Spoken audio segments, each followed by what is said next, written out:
बिस्मिल्लाहिर्रहमानिर्रहीम। अस्सलाम वालेकुम। आज मैं बनाना चाह रही हूँ पालक के पकोड़े।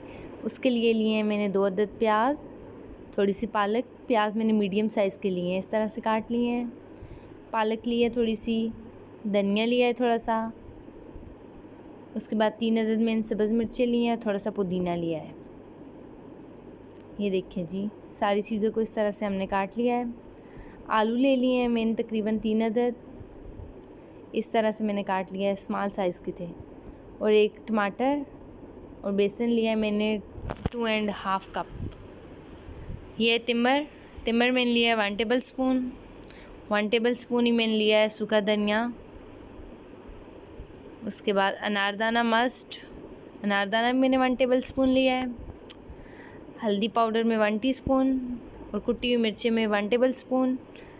अजवाइन में 1 टीस्पून डालूँगी। 1.5 टेबल स्पून में नमक, 1 टीस्पून लाल मिर्चें और गरम मसाला 1 टीस्पून ऐड करूँगी। सारी चीज़ों को एक बड़े से बर्तन में डाल लेंगे, अच्छे से मिक्स कर लेंगे। ये देखिए जी, बेसन मैंने डाल दिया है। अब इसके अंदर मैं मसाले सारे ऐड करूँगी। सूखा धनिया डाल दिया,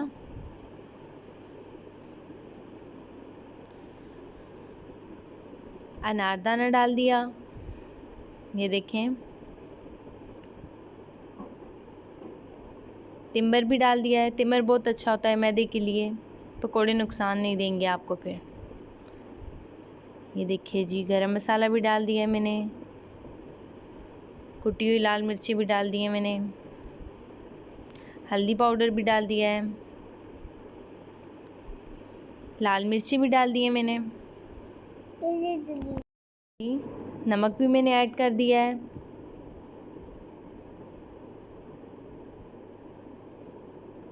अजवाइन भी डाल दी है। अब सारी चीज़ों को पहले मिक्स कर लेंगे बेसन के अंदर अच्छे से, फिर साथ में इसके अंदर पानी डालेंगे। पानी हमने थोड़ा थोड़ा ऐड करना है, एक दफ़ा ही सारा पानी नहीं ऐड कर देना। ये देखिए, सारी ड्राई चीज़ों को मैंने मिक्स कर लिया है बेसन के अंदर अच्छे से। अब इसके अंदर मैं पानी डालूँगी थोड़ा थोड़ा।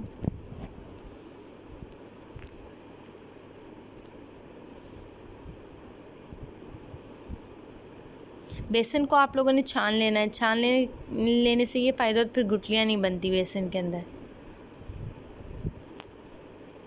ये देखिए जी, मैंने मिक्स कर दिया है, इतना होना चाहिए।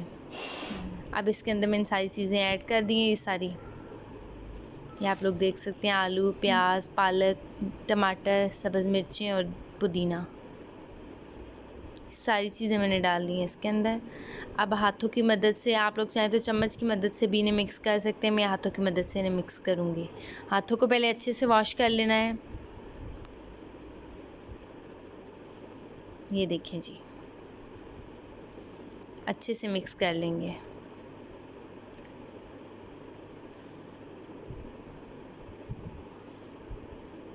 अगर आप लोग चाहते हैं आपके पकोड़े सॉफ्ट बने, नरम नरम, तो आप बेसन, ये सारा सामान तैयार करने के बाद तकरीबन आधे घंटे के लिए इसे छोड़ देना है। उसके बाद आपने पकोड़े बनाने हैं, तो पकोड़े बहुत ही नरम नरम बनेंगे। अगर आप चाहते हैं कि क्रिस्पी पकोड़े हों, तो फिर आप ये सारा सामान तैयार करने के बाद फ़ौरन ही पकोड़े निकाल लें।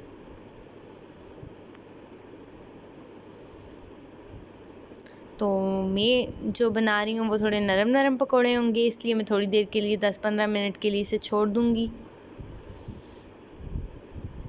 ये देखिए जी, अब मैं इन्हें फ्राई करने लगी हूँ।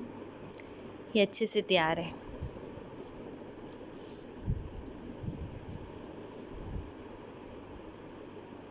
माशाल्लाह, ये देखिए जी।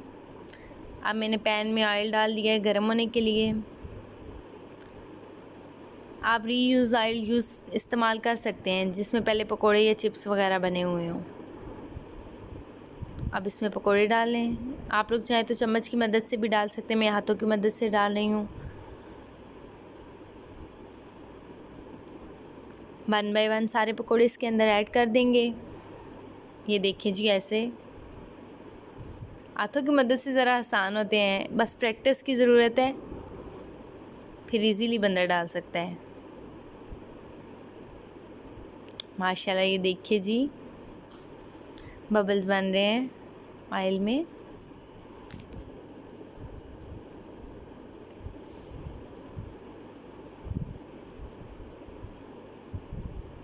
हमारे घर में सबके फेवरेट होते हैं इस तरह के पकोड़े, पालक वाले। ये देखिए माशाल्लाह पकोड़े हमारे तैयार हो चुके हैं, तकरीबन कलर इनका अच्छे से आ गया है। अब मैंने डिश आउट करके फिर आप लोगों को दिखाती हूँ कैसे दिख रहे हैं ये देखिए जी माशाल्लाह कितने अच्छे से नज़र आ रहे हैं। इनका कलर देखिए कितना अच्छा है और इनका टेस्ट भी बहुत मज़े का था सच में। आप लोगों ने ज़रूर ट्राई करना है इस रेसिपी को, बहुत ही मज़े की होती है। और मेरे चैनल को सब्सक्राइब भी करना है। अपना बहुत सारा ख्याल रखना है, दुआओं में मुझे याद रखना है। अल्लाह हाफ़िज़।